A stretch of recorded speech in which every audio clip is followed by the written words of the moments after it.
À 22h30, le 24 octobre 1942, le sergent Mitchell Page était accroupi dans un trou de renard sur la crête noircie de Guadalcanal, passant sa main sur la culasse d'acier froid d'une arme que la moitié du corps des Marines des États-Unis considérait comme une plaisanterie. Il pleuvait, le genre de fortes averses tropicales qui transformaient le sol de la jungle en une boue de terre et de végétation en décomposition. À 180 mètres au sud, la jungle était vivante. Le bruit de brindilles cassées, le cliquetis du métal sur le bois, les ordres chuchotés de milliers d'hommes se mettant en position. La 2e division japonaise, la redoutée Sendai, était là-bas dans l'obscurité. C'étaient les meilleurs combattants de la jungle de l'armée de l'empereur, invaincus, aguerris et assoiffés de sang américain. Ils avaient à marcher à travers des centaines de kilomètres d'enfer pour atteindre cette crête, et leurs ordres étaient simples. Briser la ligne des Marines, s'emparer du terrain d'aviation, repousser les Américains à la mer. Page regarda les armes posées dans la boue à côté de ses mitrailleuses. C'était le canon anti-char M3 de 37 mm. Pour un civil, cela aurait pu ressembler à un canon. Pour un soldat, cela ressemblait à un jouet. Le tube était absurdement fin, à peine plus large qu'un tuyau d'évacuation. Les roues étaient petites et grêles, semblant plus appartenir à une charrette de ferme qu'à une arme de guerre. Il était bas sur terre, sans prétention, peu impressionnant, et selon les experts, complètement inutile. Les hommes des compagnies de fusiliers l'appelaient le canon à poids. Ils l'appelaient le heurtoir de porte. Il pariait sur la capacité d'un obus de ce canon à pénétrer ne serait-ce qu'une plaque de contreplaqué, sans parler du blindage d'un char. Sur un champ de bataille dominé par l'artillerie lourde et les énormes canons navals, le petit M3 était une plaisanterie. Mais en cette nuit de pluie battante, Mitchell Page ne le traitait pas comme une plaisanterie. Il le traitait comme la seule chose qui se dressait entre ses hommes et un massacre. La réputation du canon de 37 mm était morte bien avant qu'il n'atteigne la jungle. Dans les déserts d'Afrique du Nord et les champs d'Europe, la guerre avait évolué plus vite que les ingénieurs ne pouvaient suivre. Les chars allemands avaient pris du blindage plus épais. Leurs plaques d'acier étaient devenues des murs impénétrables qui faisaient ricocher les obus de petit calibre comme la pluie sur un pare-brise. Quand les équipages américains tiraient le 37 mm sur les panzers allemands, les obus rebondissaient tout simplement. Ils frappaient avec une étincelle et ricochaient dans le ciel, ne laissant qu'une égratignure sur la peinture et un équipage de chars allemands très en colère. Les rapports qui revenaient à Washington étaient brutaux. Le canon était obsolète. Il manquait de puissance. C'était un gaspillage d'acier et d'espace de transport. Le haut commandement avait déjà commencé à le retirer du service, le remplaçant par des canons plus gros et plus lourds, capables de réellement percer un trou dans le blindage ennemi. Mais le corps des Marines ne jette rien. Quand la 1re division de Marines chargea ses navires de transport pour l'invasion des îles Salomon, ils prirent toutes les armes qu'ils purent trouver, y compris le méprisé M3. Les servants savaient ce que le reste de l'infanterie pensait d'eux. Ils entendaient les ricanements quand ils déchargèrent les caisses sur la plage.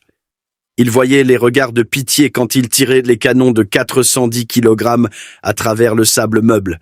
C'était une arme embarrassante à recevoir.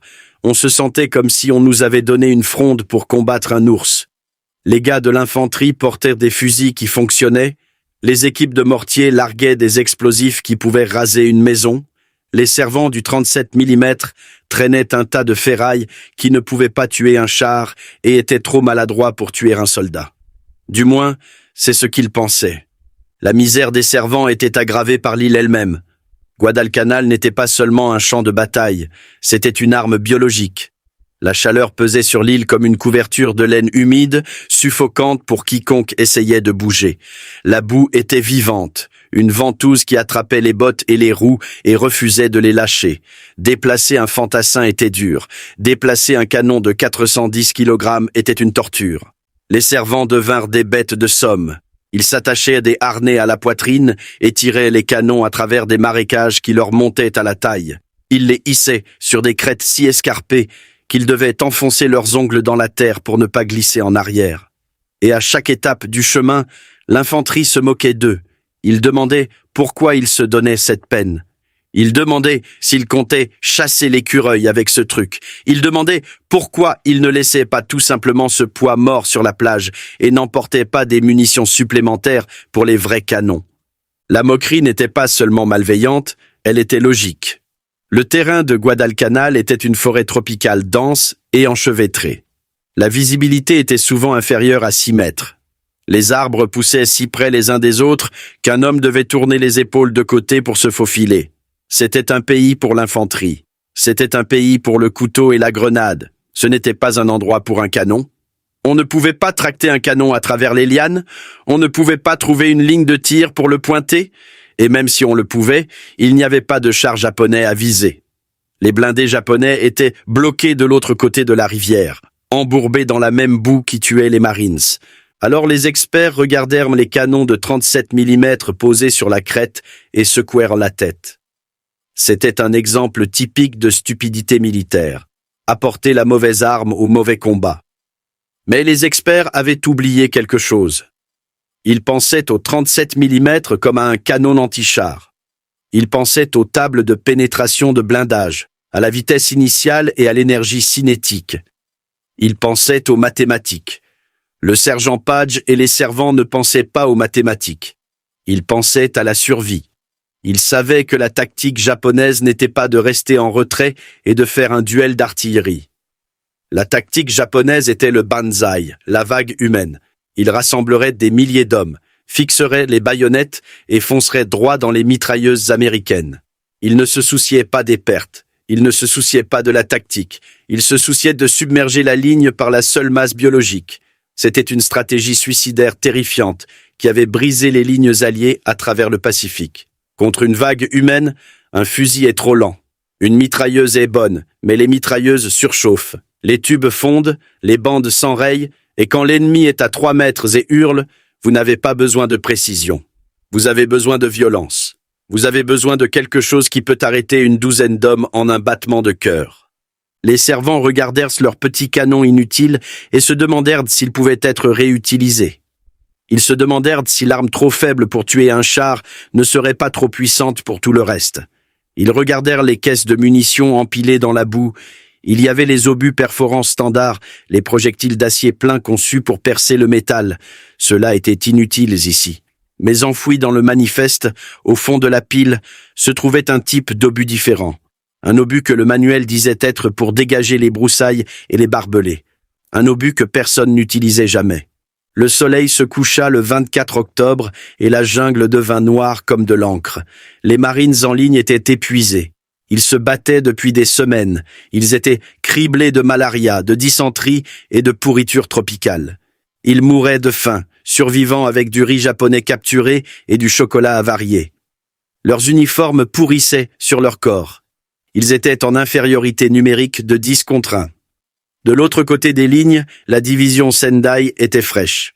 Ils avaient débarqué récemment, apportant des mortiers lourds et des troupes fraîches. Ils avaient étudié les positions des Marines. Ils savaient exactement où étaient les points faibles. Ils savaient que la ligne défendant Henderson Field était mince, tendue jusqu'au point de rupture. Ils savaient que s'ils frappaient assez fort, les Américains céderaient. Le général Maruyama, le commandant japonais, avait écrit la date dans son journal. C'était la nuit où les Américains allaient mourir. C'était la nuit où le drapeau de l'empereur flotterait sur le terrain d'aviation. Il ne se souciait pas des mitrailleuses des Marines. Il avait assez d'hommes pour absorber les balles. Il ne se souciait certainement pas des petits canons jouets que les Américains avaient tissés sur la colline. Ses officiers de renseignement l'avaient informé des canons de 37 mm. Eux aussi s'étaient la moqués.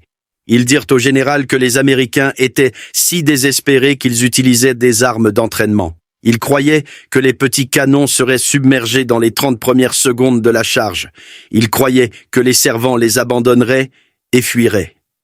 De retour dans le trou de renard, le sergent Page essuya la pluie de ses yeux. Il vérifia le mécanisme de sa mitrailleuse. Puis, il regarda l'équipe du canon de 37 mm. Ils étaient trempés jusqu'aux os, grelottant dans l'obscurité. Ils avaient enlevé le lourd bouclier d'acier à l'avant du canon pour gagner du poids, se laissant complètement exposer. Si un échange de tirs commençait, ils se tiendraient nus devant le feu ennemi. C'était une configuration suicidaire. Mais ils n'avaient pas enlevé le bouclier juste pour alléger le canon. Ils l'avaient enlevé pour pouvoir pointer le tube plus vite, pour pouvoir balayer le canon à gauche et à droite instantanément. Ils ne s'installaient pas pour tirer sur un char. Ils s'installaient pour une bagarre. La jungle devint silencieuse. Les insectes arrêtèrent de chanter. Les oiseaux arrêtèrent de crier. Tout marine connaît ce silence. C'est le bruit d'un prédateur retenant son souffle avant le bond. Le sergent Page arma sa mitrailleuse. Il regarda le canon à pois. L'expert disait que c'était une camelote. L'infanterie disait que c'était une blague. Les Japonais disaient que c'était sans importance. Dans environ 5 minutes, tout le monde allait découvrir qui avait tort. Le secret de la transformation du canon de 37 mm se trouvait à l'intérieur d'une caisse en bois qui avait été poussée au fond du dépôt de munitions. Les officiers de logistique l'avaient étiqueté M2 à mitraille. Pour les commis au ravitaillement, ce n'était qu'un article de plus sur un manifeste, quelque chose à compter et à stocker. Mais pour les servants grelottants dans la boue, c'était la différence entre la vie et la mort. Ils ouvrirent les couvercles des caisses avec des baïonnettes, révélant les obus qui allaient changer l'histoire. Ils ne ressemblaient pas aux obus perforants élégants et pointus censés tuer les chars. Ils ressemblaient à des cylindres industriels à nez plat, laids et émoussés. Si vous avez déjà tenu une cartouche de fusil de chasse, vous connaissez le principe. Une cartouche de fusil de chasse est un étui en plastique rempli de petites billes de plomb. Quand vous appuyez sur la détente, les billes s'envolent en un nuage qui s'étend. Pas besoin d'être précis, il suffit de pointer dans la direction générale de la cible. Maintenant, imaginez que cette cartouche de fusil de chasse a la taille de l'avant-bras d'un homme. Au lieu de plastique, l'étui est en métal mince, et au lieu de petits plombs, il est rempli de 122 billes d'acier, chacune de près de 1,3 cm d'épaisseur. C'était l'obus à mitraille M2. Il transformait le canon anti-char de précision en un fusil à canon scié géant de qualité industrielle. La physique de l'obus à mitraille était terriblement simple. Quand le canon tirait, la mince enveloppe métallique de l'obus se désintégrait au moment où il quittait le tube. Les 122 billes d'acier commençaient immédiatement à se disperser, créant un cône de destruction. À 90 mètres, ce cône était assez large pour couvrir un sentier de jungle. À 180 mètres, c'était un mur d'acier volant que rien ne pouvait survivre. Il n'y avait pas de charge explosive, pas de fusée sophistiquée, pas de mécanisme de temporisation.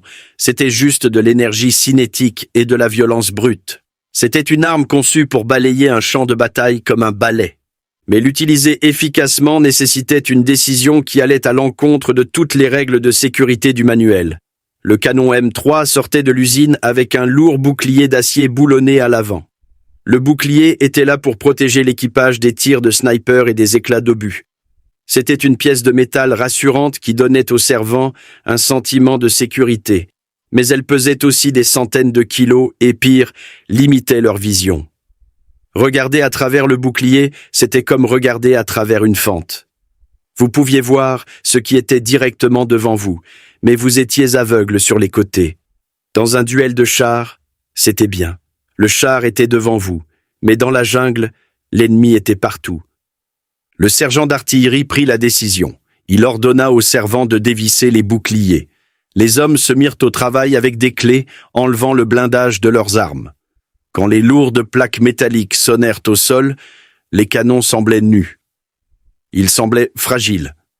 Les servants étaient maintenant complètement exposés. Si un soldat japonais tirait un fusil depuis la lisière des bois, il n'y avait rien pour arrêter la balle. Si un mortier tombait à proximité, il n'y avait pas d'acier pour arrêter les fragments. Les servants échangèrent leur sécurité contre la vitesse. Sans le lourd bouclier, le canon était parfaitement équilibré sur ses roues. Un seul homme pouvait attraper la queue et balancer le tube à gauche ou à droite aussi vite qu'il pouvait tourner son corps. Ils avaient transformé une pièce d'artillerie stationnaire en un énorme pistolet qu'ils pouvaient viser à la main. Ils empilèrent les obus à mitraille dans la boue à côté des roues. Ils nettoyèrent la boue des culasses. Ils vérifièrent les ressorts de récupération. Et puis ils attendirent. La pluie continuait de tomber. L'eau remplissait le fond des trous de renard, trempant leurs bottes et faisant pourrir leurs chaussettes. L'attente était toujours la pire partie. Votre esprit commence à vous jouer des tours dans le noir. Une branche qui se balance ressemble à un soldat.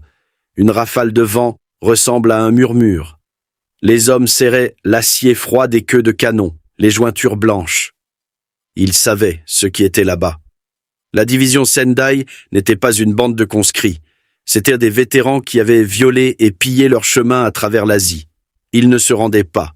Ils ne battaient pas en retraite. Et ils venaient pour le terrain d'aviation. À 23 heures, la première sonde frappa. Ce n'était pas l'attaque principale. C'était un coup d'essai. Quelques sections d'infanterie japonaises se déplaçant silencieusement sur la pente pour localiser les mitrailleuses des Marines.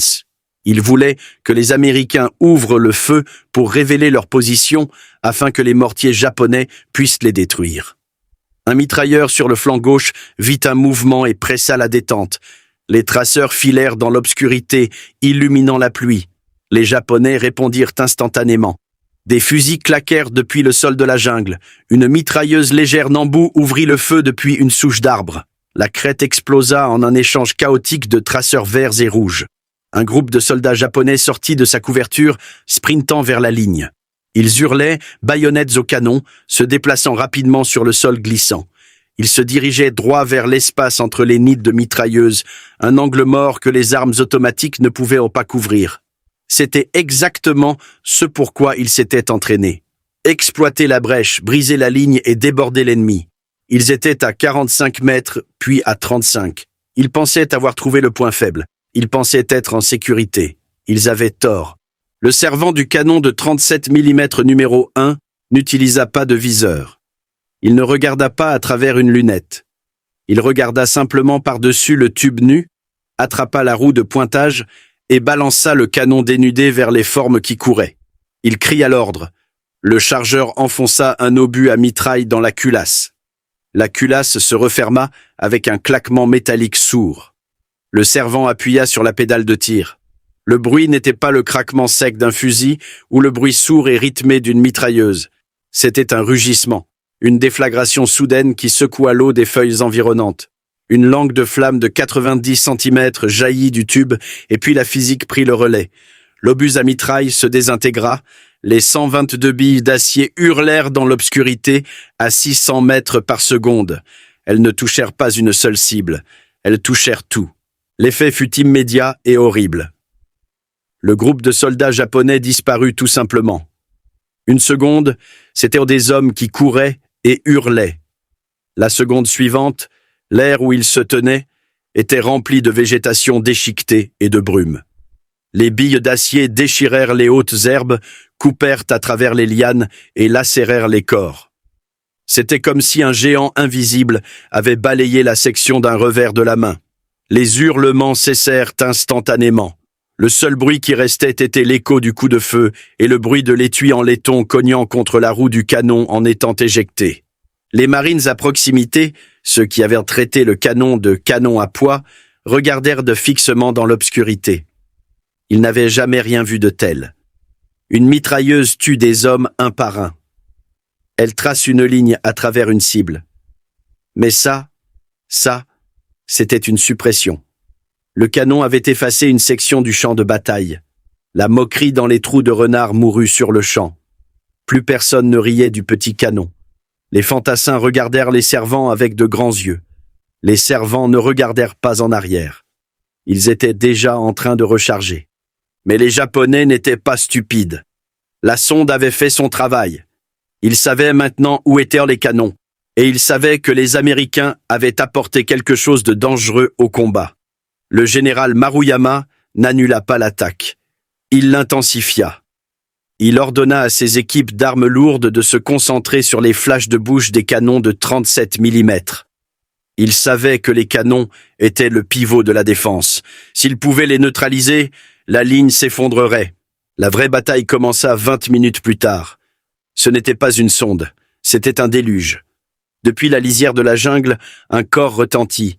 C'était un long son lugubre qui perça la pluie. Puis vinrent les chants. « Banzai! Banzai !» Cela commença comme un murmure et devint un rugissement. Des milliers de voix hurlant à l'unisson. Le sol vibrait littéralement.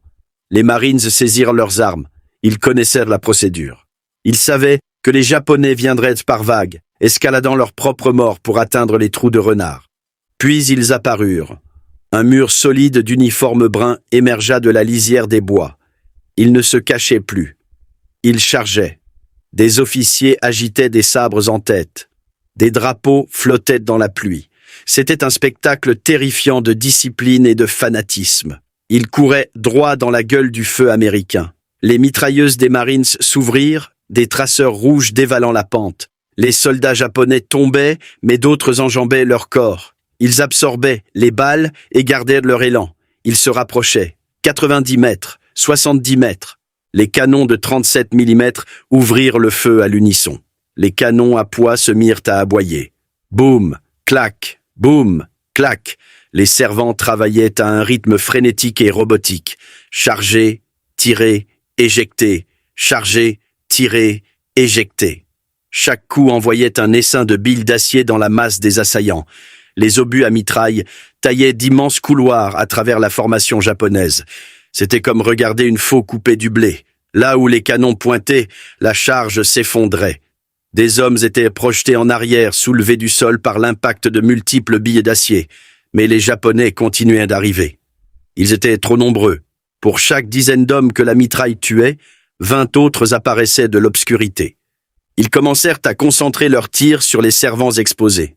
Les balles pinguaient sur les roues et les tubes. Un chargeur sur le canon numéro 2 prit une balle dans l'épaule et s'effondra dans la boue. Un autre homme sauta d'un trou de renard voisin pour prendre sa place, glissant sur les douilles en laiton humide qui s'accumulaient autour des roues. La modification suicidaire consistant à enlever les boucliers exigeait maintenant son tribut. Les servants saignaient. Ils recevaient des éclats de grenades qui atterrissaient trop près. Mais ils ne pouvaient pas s'arrêter. Le tube du canon numéro 1 commença à fumer. La peinture sur l'acier bouillonnait à cause de la chaleur. Le système de récupération travaillait si dur que le canon s'enfonçait plus profondément dans la boue à chaque coup. Le servant hurlait, ses oreilles sifflant si fort qu'il n'entendait pas les ordres. Il regardait juste les traceurs et les formes dans le noir. Il vit un officier japonais avec un sabre menant un groupe d'hommes vers le flanc droit, essayant de contourner le cône de tir. Le servant enfonça son épaule dans la barre de pointage, balançant le tube brûlant vers la droite. Il n'attendit pas que le chargeur tape sur son casque. Il appuya sur la pédale. Le canon rugit. L'officier et ses hommes disparurent dans une gerbe de boue et d'acier. L'approvisionnement en obus à mitraille diminuait rapidement. La pile d'obus frais rétrécissait tandis que le tas de douilles vides devenait un monticule sur lequel l'équipage glissait. Le sergent d'artillerie regarda la caisse. Il vit le fond. Il brûlait les munitions à un rythme insoutenable. Et les Japonais arrivaient toujours. Les hurlements n'avaient pas cessé. Le corps sonnait toujours. L'ennemi réduisait la distance centimètre par centimètre sanglant. Les canons à poids avaient tenu la première vague, mais l'océan était vaste et la marée montait. À 2 heures du matin, la bataille avait cessé d'être un engagement militaire et s'était transformée en bagarre de bar dans un cimetière. Les lignes ordonnées sur la carte avaient disparu. Les champs de tir dégagés avaient disparu. La division Sendai japonaise s'était tellement rapprochée que les Marines pouvaient les sentir. L'air était épais, chargé de l'odeur cuivrée du sang et du soufre de la poudre à canon. La crête de la jungle, qui avait été complètement noire 3 heures plus tôt, était maintenant éclairée par les flashs stroboscopiques des coups de feu et des fusées éclairantes. Et au centre même de ce chaos, les canons de 37 mm hurlaient. Les canons à poids opéraient maintenant dans un monde pour lequel ils n'avaient jamais été conçus. Le manuel disait que la cadence de tir maximale était de 25 coups par minute. Les servants tiraient à 30, peut-être 35 coups. Ils chargeaient et tiraient si vite que les mécanismes de récupération n'avaient pas le temps de se réinitialiser. Les canons rebondissaient littéralement sur le sol à chaque coup. Les roues s'enfoncèrent dans la boue, projetant de l'eau sale sur les tubes chauffés au rouge. L'eau grésillait et se transformait instantanément en vapeur, enveloppant les servants dans un brouillard qui sentait l'huile bouillante. Le fluide hydraulique à l'intérieur des cylindres de récupération était si chaud qu'il commençait à se dilater, rendant les canons vicieux. Les servants ne visaient plus. Cela n'avait pas de sens. Les cibles n'étaient pas des soldats individuels. La cible était l'obscurité elle-même. Les Japonais sortirent de la jungle comme des fourmis d'une fourmilière que l'on a donné de coups de pied. Ils venaient par groupes de 10, 20, 50 hommes. Ils se jetaient sur les canons, hurlant, tirant à la hanche, lançant des grenades. Les servants répondaient avec la seule chose qu'il leur restait, la vitesse brute. Le chargeur enfonçait un obus à mitraille. Le servant appuyait sur la pédale et un cône d'acier effaçait tout ce qui se trouvait devant le tube. C'était un massacre industriel. À 45 mètres, le tir à mitraille ne se contentait pas de tuer, il désassemblait. Il déchirait la végétation dense, réduisant en lambeaux les lianes et les arbres, jusqu'à ce que la jungle devant les canons ressemble à un terrain dégagé par un bulldozer. Mais les canons mouraient. La chaleur était maintenant l'ennemi. Les tubes d'acier brillaient d'un rouge terne dans la nuit. La chaleur était si intense que si la peau d'un chargeur touchait le métal, elle se carbonisait instantanément. La graisse sur les culasses avait brûlé depuis des heures, laissant du métal sec frotter contre du métal sec. Les servants devaient ouvrir les poignées de culasses avec leurs bottes parce qu'elles étaient trop chaudes à toucher avec des gants. Ils versaient l'eau de leurs gourdes sur les tubes pour les refroidir, mais l'eau s'évaporait avant de pouvoir faire du bien. Ils poussaient les canons jusqu'à leur limite, forçant la machinerie au-delà du point de rupture parce que si les canons s'arrêtaient, la ligne cédait. Et si la ligne cédait, tout le monde mourait. Puis l'inévitable arriva. Les Japonais trouvèrent la brèche. Une équipe suicide de grenadiers réussit à ramper à travers le fossé de drainage sur le flanc gauche, se glissant sous les cônes de tir de mitrailleuses. Ils surgirent à 20 mètres du canon numéro 2. L'équipage ne les vit jamais. 3 grenades atterrirent dans le trou de boue autour des roues. L'explosion réduisit le canon au silence instantanément. L'équipage avait disparu. Le canon lui-même fut désaxé. Une roue vola en éclats. Le tube pointait inutilement vers le ciel. La ligne commença à fléchir. Avec un canon hors d'usage, le volume de feu diminua de moitié. Les Japonais le sentirent immédiatement. Ils se ruèrent vers la brèche où se trouvait le canon numéro 2. Ils hurlaient si fort que cela couvrait le rugissement des moteurs du terrain d'aviation en contrebas. Ils franchissaient les barbelés. Ils étaient à l'intérieur du périmètre. C'est le moment où les batailles sont perdues. C'est le moment où la panique s'installe généralement. Le moment où les hommes regardent les chances accablantes et décident de fuir. Le sergent Mitchell Page ne fuit pas. Il regarda le canon numéro 2 tomber et quelque chose en lui se brisa. Il n'était plus seulement un sergent. Il était une force de la nature. Il attrapa sa mitrailleuse et courut. Il ne courait pas loin de la brèche. Il courait droit dedans. Il sprint à travers la boue, esquivant les balles, sautant par-dessus les corps morts, se dirigeant vers la position du canon réduit au silence. Il atteignit le cratère où ses hommes étaient morts. Le canon était inutilisable, mais la position était critique. Si les Japonais prenaient ce trou, ils pouvaient enrouler toute la ligne des Marines par le côté. Page réalisa qu'il ne pouvait pas réparer le canon de 37 mm, mais il pouvait combler le silence qu'il laissait derrière lui. Il installa sa mitrailleuse au bord du trou de renard. Il était seul, pas de chargeur, pas d'observateur, juste un homme et 15 kg d'acier. Il ouvrit le feu. Les Japonais étaient à 9 mètres, grouillant sur les sacs de sable. Page les faucha. Il balança le canon à gauche et à droite, balayant la zone, hurlant des insultes dans l'obscurité. Il gagnait du temps. Il bouchait la digue avec son propre corps. De retour au canon de 37 mm restant, la situation était désespérée. Il n'avait plus que les dernières caisses de mitraille. Les chargeurs raclaient le fond des boîtes, sortant des obus couverts de boue et de crasse. Ils les essuyaient sur leurs chemises et les enfonçaient dans les culasses. Les canons étaient si chauds que les obus risquaient de s'enflammer, explosant simplement à cause de la chaleur de la chambre avant même que la détente ne soit pressée. Les servants devaient minuter parfaitement, charger, tirer immédiatement, ne pas laisser les obus une seconde dans la chambre. Les Japonais changèrent de tactique. Ils cessèrent de charger les mitrailleuses et concentrèrent tout sur le dernier canon de 37 mm fonctionnel. Ils savaient que c'était le pivot. Ils pouvaient voir l'énorme flash de bouche illuminant la crête toutes les 2 secondes. C'était un phare. Des obus de mortier commencèrent à se rapprocher de la position. Poum, crash, poum, crash. Les explosions se rapprochaient, projetant de la terre et des éclats sur l'équipage. Le bouclier avait disparu. Souvenez-vous, ils l'avaient enlevé. Il n'y avait rien entre l'équipage et les éclats, à part leur propre chance. Un obus de mortier tomba à 4,5 mètres devant la roue. La concussion souleva le canon de 410 kg du sol. Le servant fut projeté en arrière, du sang coulant de ses oreilles.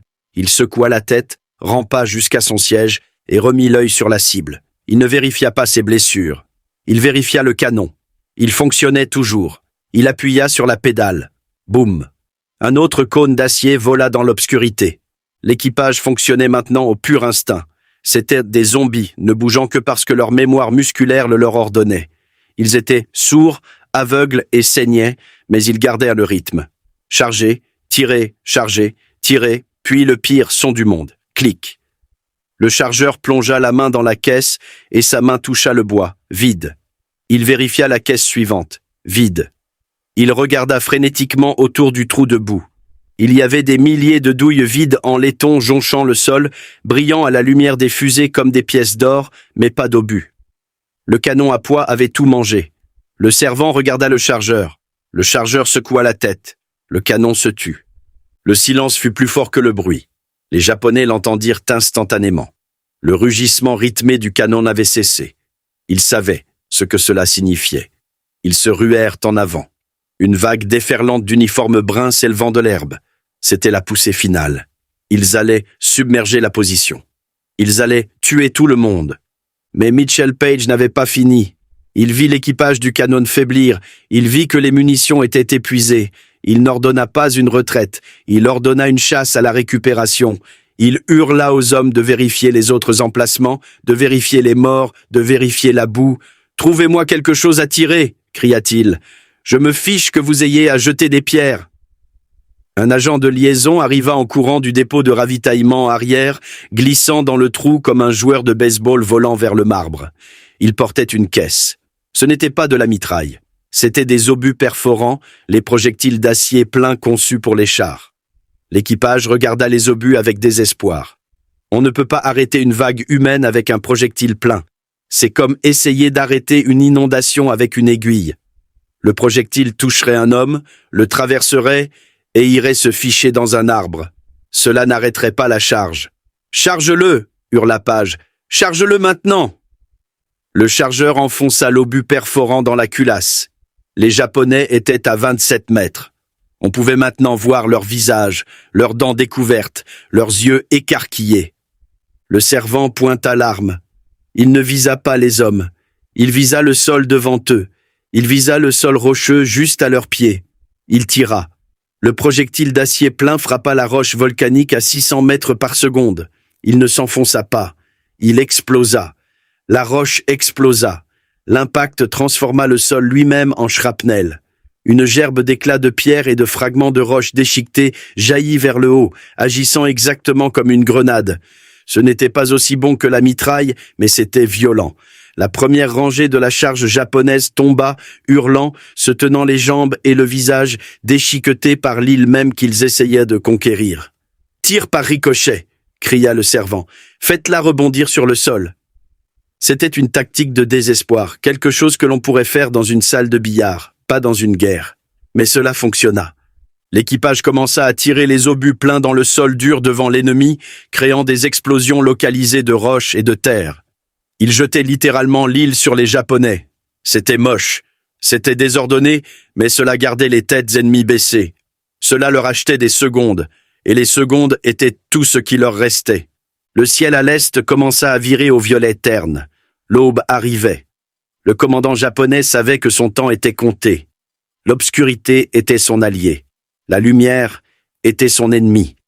Une fois le soleil levé, les avions américains décolleraient du terrain d'aviation. Les Wildcats et les Airacobra mitrailleraient ses troupes à découvert. Il devait prendre la crête maintenant. Il ordonna la dernière réserve.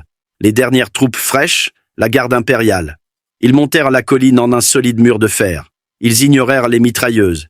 Ils ignorèrent les éclats de roche. Ils marchèrent sur leur propre mort. Ils venaient pour le canon. L'équipage tira son dernier obus perforant. La culasse s'ouvrit en cliquant. Vide. Vraiment vide cette fois. Les Japonais étaient à 6 mètres. Le servant se leva. Il attrapa la baguette de nettoyage, une lourde tige d'acier utilisée pour nettoyer le tube. Le chargeur attrapa une pelle. Ils se tinrent devant leur canon jouet. Il n'allait pas les laisser le toucher. Et puis la jungle explosa, mais pas du côté japonais. De l'arrière, un bruit comme une tronçonneuse déchirant une toile éclata. Des mitrailleuses fraîches. Les réserves, la compagnie d'infanterie qui avait été tenue en réserve à l'arrière, avait finalement combattu pour se frayer un chemin jusqu'à la crête. Ils déferlèrent sur la ligne, comblant les brèches, lançant des grenades, tirant des fusils. C'était une mêlée chaotique et tourbillonnante de combats au corps à corps. Des Marines balançant des crosses de fusil, des Japonais balançant des sabres, des hommes luttant dans la boue. Page était au milieu de tout cela, menant la contre-attaque. Il ne tirait plus. Sa mitrailleuse était enrayée. Il balançait le tube brûlant comme une massue. L'équipage du canon de 37 mm rejoignit la bagarre, se battant avec des clés et des casques. C'était le point de rupture. L'élan japonais, qui avait été irrésistible pendant 6 heures, atteignit enfin un mur qu'ils ne pouvaient pas briser.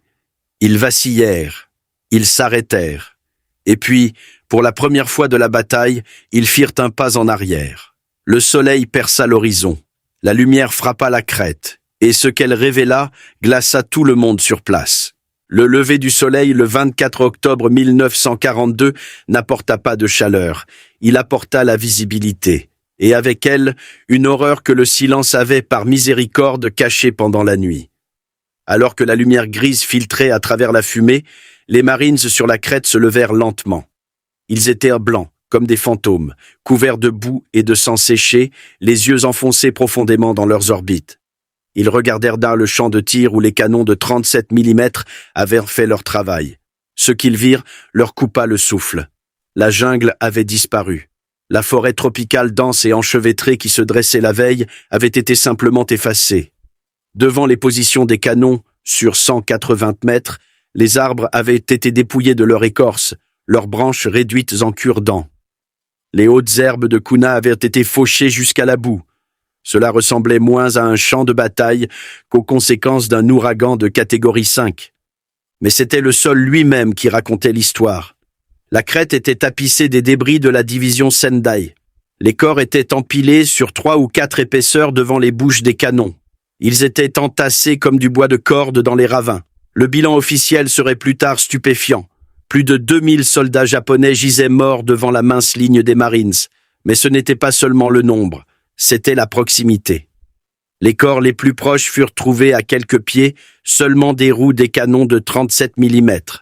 Ils s'étaient approchés assez près pour toucher la peinture, mais ils n'avaient pas dépassé le tir à mitraille. Les canons à poids n'avaient pas seulement tenu la ligne. Ils avaient agi comme un gigantesque broyeur aux dents d'acier qui avait réduit en charpie la meilleure force d'infanterie de l'Empire japonais et l'avait recraché dans la boue. Le général Vandegrift et les officiers supérieurs arrivèrent sur la crête plus tard dans la matinée. C'étaient les hommes qui avaient débattu de laisser les canons sur la plage.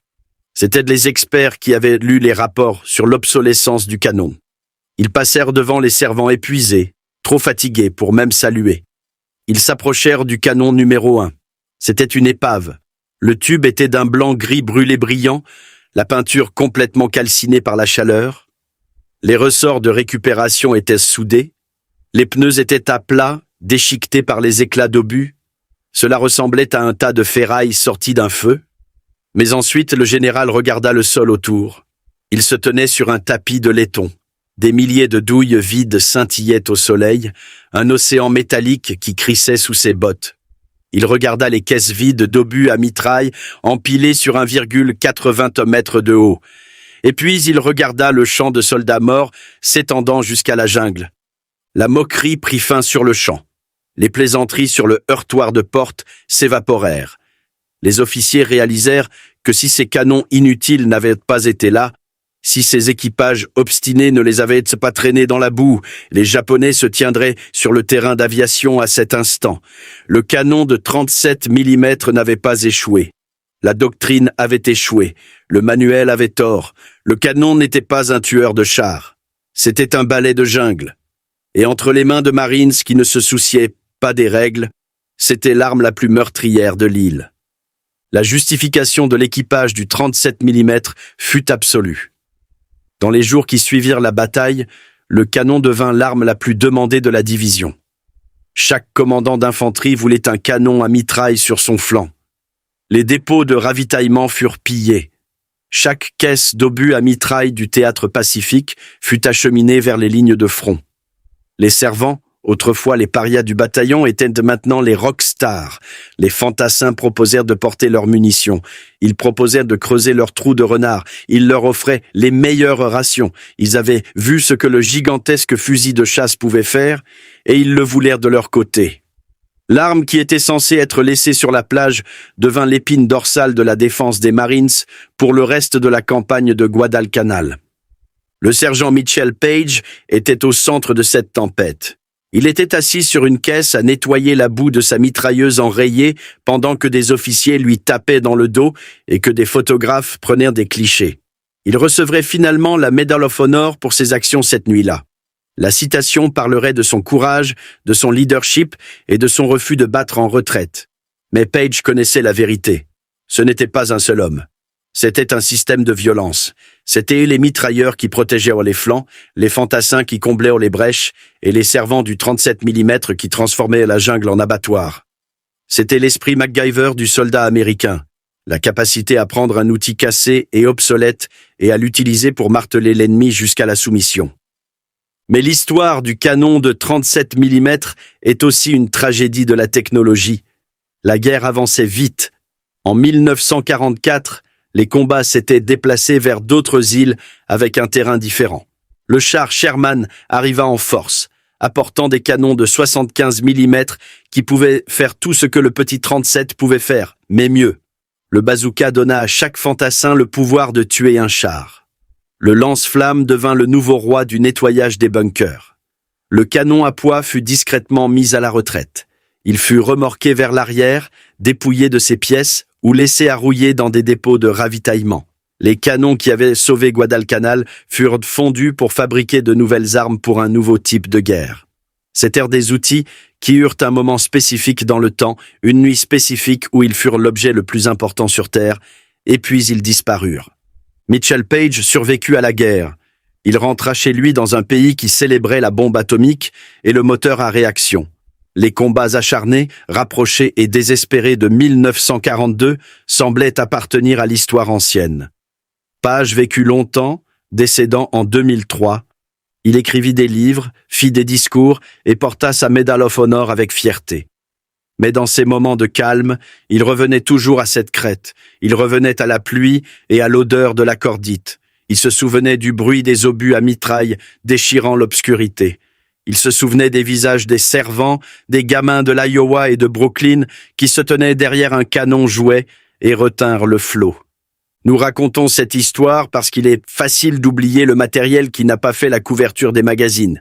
Nous nous souvenons du B-29 Super Fortress. Nous nous souvenons des porte-avions. Nous nous souvenons de la bombe atomique. Mais nous oublions le 37 mm M3. Nous oublions le canon à poids. Ce n'était pas glamour.